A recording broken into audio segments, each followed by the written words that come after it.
지난 시간에 이어서 야곱과 동행하신 하나님, 함께하신 하나님께서 말씀을 드리고자 합니다.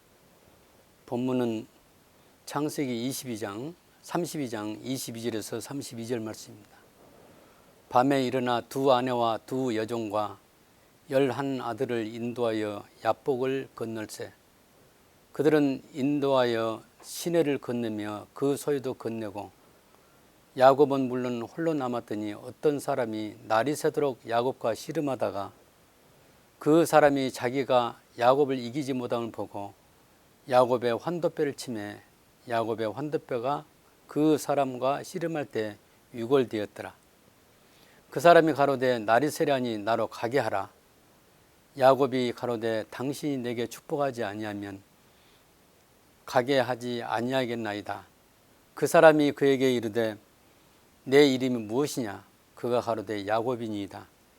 그 사람이 가로되 내 이름을 다시는 야곱이라 부를 것이 아니요 이스라엘이라 부를 것이니 이는 네가 사람으로 더불어 겨루어 이겼으림이라. 야곱이 청하여 가로되 당신의 이름을 고하소서. 그 사람이 가로되 어찌 내 이름을 묻느냐 하고 거기서 야곱에게 축복한지라. 그러므로 야곱이 그곳 이름을 부니엘이라 하였으니 그가 이르기를 내가 하나님과 대면하여 보았으나 이 보존됐다 함이더라. 그가 부니엘을 지날 때 해가 돋았고 그 환도뼈로 인하여 절었더라. 그 사람이 야곱의 환도뼈 큰 힘줄을 친 거로 이스라엘 사람들이 지금까지 환도뼈 큰 힘줄을 먹지 아니하더라. 지금 우리는 하나님께서 구약교회를 형성한 과정을 보고 있습니다. 하나님께서 아브라함을 부르시고 이삭을 택하시고 야곱을 택하신 과정을 보았습니다. 아브라함의 아내 사라, 이삭의 아내 리브가는 하나님께서 정한 배필로서 하나님의 교회 안에 들어있는 것입니다. 아브라함이 많은 아내를 두었는데 그 중에 하갈은 이스마엘을 낳았고 또 사라가 죽은 후에 후처인 구드라를 맞이했는데 시므란, 욕산, 무단, 미디안, 이스박, 수아를 낳았습니다. 사라 외에 하갈과 구드라의 후손은 하나님 교회 안에 들어오지 못합니다. 이삭이 낳은 아들 중에서 에서는 역시 하나님 교회에 들어오지 못합니다. 지금까지 하나님 교회에 들어온 사람은 아브라함과 사라, 이삭과 리브가, 야곱입니다. 이들은 하나님의 주권으로 선택을 받은 은혜를 입은 사람들입니다. 이들은 믿음의 족장들입니다. 우리의 신앙은 아브라함, 이삭, 야곱으로부터 내려온 하나님의 언약 백성이라는 범위 안에 속하여 있는 것입니다. 우리의 신앙의 기초는 아브라함의 언약이며 아브라함은 그런 의미에서 우리의 믿음의 조상인 것입니다. 오늘은 지난 시간에 이어서 야곱에 대해서 말하려고 합니다. 야곱은 인간적으로 교활하고 속이기를 좋아하며 형과 아버지를 속이고 하나님의 축복을 취함으로 윤리와 도덕적으로 흠이 많습니다. 그렇지만 하나님의 선택이 우선이기 때문에 죄로 여기지 아니하고 은혜 안에서 하나님이 함께 동행하는 특권을 누리고 있는 것이 바로 야곱입니다. 오늘 우리는 하나님께서 야곱을 통해서 하나님의 교회를 형성해 가신 과정을 보게 되는 것입니다. 야곱이 20년 동안 외삼촌 집에서 머물면서 가족과 재산을 늘립니다. 물론 여기서도 야곱은 교활해서 삼촌을 많이 속이기도 합니다. 여기에 야곱의 강교함, 그럼에도 불구하고 하나님께서 함께 하심으로 4명의 아내와 12명의 아들과 1명의 딸을 얻게 됩니다. 여기서 중요한 것은 야곱의 가족 자체가 하나님의 교회란 사실입니다. 야곱과 4명의 아내, 또 12명의 자녀, 뭐 하나 더하면 13명이 되겠죠. 하나님의 교회가 되는 것입니다. 여기에 등장하는 외삼촌과 여삼촌의 가족은, 또 형 에서의 가족은 하나님의 교회 안에 포함되지 않습니다. 하나님의 언약 안에 들어있는 사람만이 하나님의 교회이며, 외삼촌 라반과 형 에서는 언약 밖에 있으므로 하나님의 교회 안에 들어오지 못하는 것입니다. 야곱이 삼촌을 속이는 꾀는 야곱이 교활해서라기보다도 삼촌이 야곱을 속이고 이용해서 자기 부를 늘려가려고 하는 삼촌의 야심에 대한 하나님이 주신 지혜인 것입니다. 야곱이 삼촌의 양을 치면서 얼룩무늬가 있는 것, 점이 있는 것, 또 아롱진 것, 검은 것은 야곱의 재산이 되게 하는 것은 하나님께서 양들로 하여금 그러한 새끼를 낳게 하신 것입니다. 하나님의 시선은, 하나님의 눈의 초점은 항상 야곱을 떠나지 않고 야곱과 함께 동행하시는 것이 바로 눈에 보이는 것입니다. 나머지 사람들은 하나님의 은혜 밖에 있습니다. 하나님의 함께하지 않는 사람은 자기 힘과 자기 지혜로 살아야 하므로 스스로 행하다가 목숨이 다하면 스스로 망하는 것입니다. 어떻게 보면 하나님이 선택하지 아니한 사람은 동물들의 삶과 같은 것입니다. 외삼촌과 주위에 많은 사람은 야곱을 도와주는 일을 하였습니다. 그들은 야곱을 돕는 일을 하는 그 역할뿐입니다. 야곱의 12 아들들은 이스라엘의 12지파를 이루는 조상임과 동시에 구약교회의 중심이 되는 것입니다. 여러분 기억하신 대로 루벤, 시므온, 레위, 유다는 레아가 낳았습니다. 또 단과 납달리는 라헬의 여종 비라가 낳았습니다. 갓과 아셀은 레아의 여종 실바가 낳았습니다. 이사갈과 스불론 또 딸 디나는 레아가 낳았습니다. 요셉과 베냐민은 야곱이 가장 사랑했던 라헬이 나왔습니다. 이것이 간단한 야곱의 가족입니다. 이 야곱의 한 가족이 바로 구약교회라는 사실입니다. 야곱은 외삼촌 집을 떠나서 가나안 땅을 향하여 옵니다. 야복강에 왔을 때 하나님의 사자와 씨름을 하여 이겼으므로 하나님이 축복하심으로 야곱을 이스라엘로 이름을 바꿉니다. 야곱은 발꿈치를 잡았다 그 뜻이고, 이스라엘은 하나님과 겨루어 이겼다 그 뜻입니다. 제 생각에는 야곱은 하나님의 그 은혜를 깨닫기 전에 주어진 이름이고, 어떻게 보면 거듭나기 이전의 이름이고, 이스라엘은 바로 앞으로 영적인 이스라엘 형성하는 새로운 이름, 아주 고귀한 이름이라고 생각됩니다. 야곱이 바로 그 하나님의 사자를 이긴 그 장소를 분이엘이라고 했습니다. 이 분이엘이란 말은 하나님의 얼굴. 야곱은 인간적으로는 매우 강교하고 교활했습니다. 어떻게 저 사람이 하나님의 백성이 될 수가 있지? 이렇게 생각할 수 있지만은 우리는 모두가 다 죄인이기 때문에 그럴 수도 있습니다. 그러나 그에게는 하나님께서 선택하셨던 특권이 있는 것입니다. 지난날의 교활함은 야곱이란 이름이 발꿈치를 잡았다는 그 뜻에서 인간적이었지만은 하나님은 그의 이름을 하나님과 기로 이 힘으로 바꾼 것은 변화된 새로운 야곱을 잘 나타내주고 있습니다. 하나님의 사람은 항상 하나님과 동행하는 것입니다. 어떤 사람은 이런 생각이 있습니다. 주일날 교회 나갈 때만 하나님과 동행하고 그 나머지는 하나님 없이 자기 혼자 사는 것을 많이 봅니다. 이것은 하나님과 함께 동행한다고 볼 수 없습니다. 과거에는 내 스스로 살았지만 하나님을 만난 이후로부터는 하나님과 함께하는 것이 신자들의 정상적인 상태입니다. 야곱은 과거에 스스로 살았지만 이름이 이스라엘로 바뀐 그 상태에서는 하나님과 함께하는 삶을 살게 됩니다. 우리도 거듭나서 새 사람이 되었을 때는 항상 하나님과 동행하는 삶을 사는 것입니다.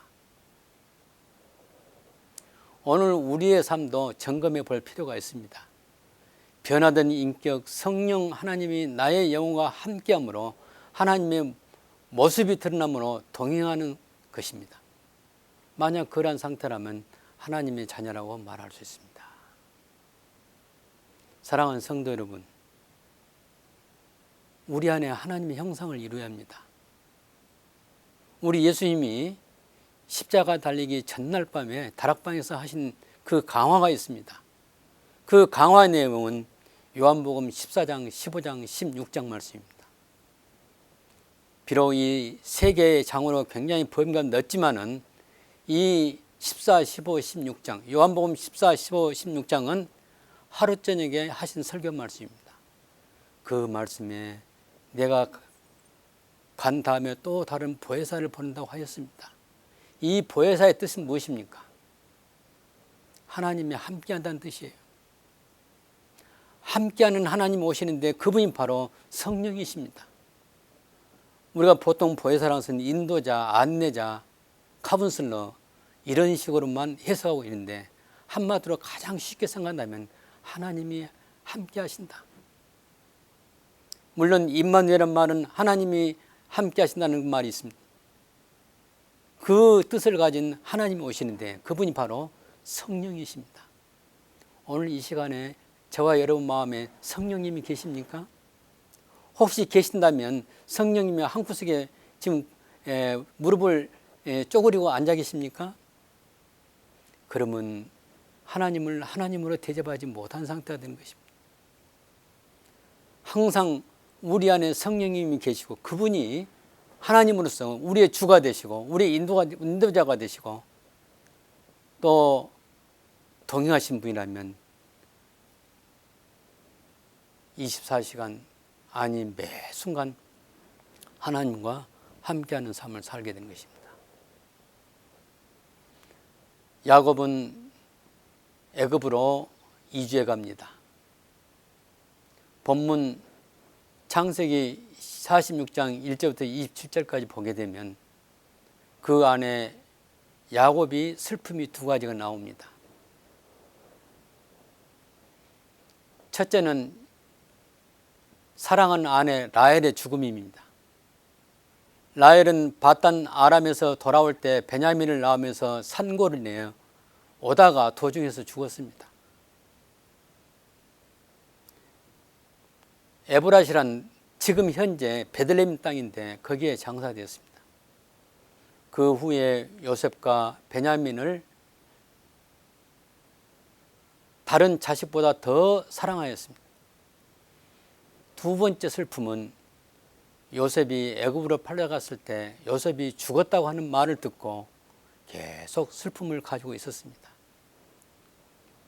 여러분 잘 알듯이 요셉은 아버지의 사랑을 많이 받았습니다. 그렇기 때문에 이 요셉은 항상 그 옷도 색동옷으로 입고 있었습니다. 형들은 그 요셉을 심히 질투했고 미워했습니다. 언젠가 기회를 봐서 저 없애버려야지 이런 생각도 했습니다. 그러다가 형 유다의 도움으로 애굽으로 가는 이스마엘 족속에게 은 30에 팔렸습니다. 그의 장사꾼은 요셉을 시대장 보디발 집에 팔았습니다. 여기서 한 3년 있다가 그 후에 모함을 당해서 요셉은 감옥에 가게 되고 감옥에서 바로 왕의 꿈 해석으로 총리 대신이 됩니다. 그야말로 세상적으로 본다면 굉장한 출세입니다. 이런 출세는 요셉이 어떤 노력을 해서가 아니라 하나님이 그렇게 섭리하시고 인도하셨다고 봅니다. 요셉은 바로의 총애를 받아 국가의 재정을 관리하면서 꿈대로 7년 풍년이 들자 그 곡식을 창고에 모아두고 나중에 7년 흉년이 들자 그것을 백성들에게 나눠주는 일이 있었습니다. 가나안에서 야곱의 가족이 그 소문을 듣고 식량을 구하러 애굽에 가게 하고 그 일로 인해서 온 가족이 요셉을 만나 이주해 옵니다. 그 당시 애굽에 거하는 이스라엘 가족이 70명이었습니다. 토탈 70명. 여러분 교회 몇 명이죠? 어떤 교회는 2만 명이다, 3만 명이다, 40만 명이다 자랑합니다. 그거 중요한 거 아닙니다. 야곱의 가족 70명이 한 교회를 이룬 것입니다. 야곱의 가족은 구약교회입니다. 최초로 하나님께서 교회를 애굽으로 옮기시고 430년 동안 하나님의 소유된 백성을 키워나가십니다. 하나님께서 야곱과 그의 가족은 처음에는 비록 소수였지만은 작아 보이고 소수였지만은 하나님께서 함께 하심으로 구약교회가 된 것입니다. 중요한 것은 그들이 하나님께서 친히 세우신 언약으로 이루어진 민족이라는 사실입니다. 오늘 우리가 유의해 보아야 할 것은 하나님의 언약입니다. 여러분 언약이란 말 생소하죠? 우리의 믿음의 선배들 지금부터 한 400년, 500년 금년 10월 31일이면 마틴 루터가 종교관 날을 기념하게 됩니다. 그런데 루터가 1517년 했기 때문에 2017년이면 꼭 500주년이 되는 것입니다. 그때 종교 계획자들은 주로 어떤 신앙이 있었냐면 언약 신앙이 있었습니다. 그때 당시 사회적으로 유행한 어떤 풍속이 있었다면 많은 학자들이 언약에 대해서 연구를 했습니다. 그래서 여러분 잘 아는 인권을 세운 루소라든가 이런 사람들이 사회계약서를 발표하게 되었습니다. 이 사회계약서는 바로 하나님이 우리에게 이런 약속해 주셨다. 그것에 의해서 민주주의가 꽃이 피고 오늘날 우리가 사는 이 시대에 민주주의가 그 부분의 한 부분입니다. 민주주의를 세웠던 바로 이 정치가들이라든가 이런 사람들이 바로 언약신앙에 있었다는 사실을 우리가 기억해야 합니다. 아브라함과 세운 언약, 창세기 12장 2절에서 3절, 또 4절에서 5절, 또 17장 3절에서 8절, 19절, 21절, 21장 10절, 12절, 22장 15절, 18절 여기에 나오는 것은 주로 아브라함과 세운 언약입니다. 이삭과 세운 언약이 있고 야곱과 세운 언약이 있습니다. 오늘 보았던 35장 9절부터 13절 그 안에는 하나님이 야곱과 언약을 세우십니다. 처음에 바단 아람으로 갈 때, 하란으로 갈 때 베델이라는 곳에서 하나님이 약속하시고, 그 다음에 두 번째 돌아올 때 야복강가에서 하나님이 야곱과 또 언약하십니다. 이름을 이스라엘로 준 것은 그냥 이스라엘로 내 이름을 만들어라 그렇게 한 것이 아니라 그 이름 안에는 야곱을 중심으로 해서 큰 민족을 형성할 때 이스라엘이 된다 그 말입니다. 구약시대는 한 민족으로서 이스라엘이라고 불렀지만은 신약시대에서는 구약시대 이스라엘 사람과 신자들 통틀어서 영적인 이스라엘을 말하고 있습니다. 그 말씀은 로마서 9장부터 11장 사이에 자세히 나옵니다. 한번 참고로 그 말씀을 읽어보시기 바랍니다. 우리가 존경하는 사도 바울이 가장 강조한 것은 영적인 이스라엘입니다. 영적 이스라엘은 그냥 생겨난 것이 아니라 구약시대에 있었던 이스라엘이 하나의 구루터기가 돼서 거기서 한 가지가 접붙임을 당했다는 그 접붙임 가지 바로 우리들입니다. 하나님께서는 야곱에게 언약은 그 시대로 끝난 것이 아니라 그 언약은 바로 오늘날 우리의 신앙의 기초가 되는 것입니다. 창세기 46장 1절부터 4절은 하나님께서 야곱을 애굽으로 내려가기를 허락하시면서 언약하십니다. 하나님께서 야곱이 에서를 피하여 외삼촌 집에 갈 때 베델에서 언약, 이 언약은 창세기 28장 13절에서 15절입니다. 그 언약은 하나님께서 그와 끝까지 동행하신다는 그 약속인 것입니다. 하나님의 언약은 아브라함에게 하신 그대로 야곱의 때까지 동일하게 하십니다. 이 약속은 메시아의 오심과 신약시대의 이방 민족 가운데 택한 백성을 구원하는 하나님의 약속입니다. 그러므로 아브라함과 이삭과 야곱과 세운 언약은 예수 그리스도를 통한 메시아 왕국으로 신약교회의 기초가 되는 것입니다. 아브라함과 이삭과 야곱에게 하신 이 언약은 바로 신약시대의 교회의 기초가 된다는 사실을 기억하시기 바랍니다.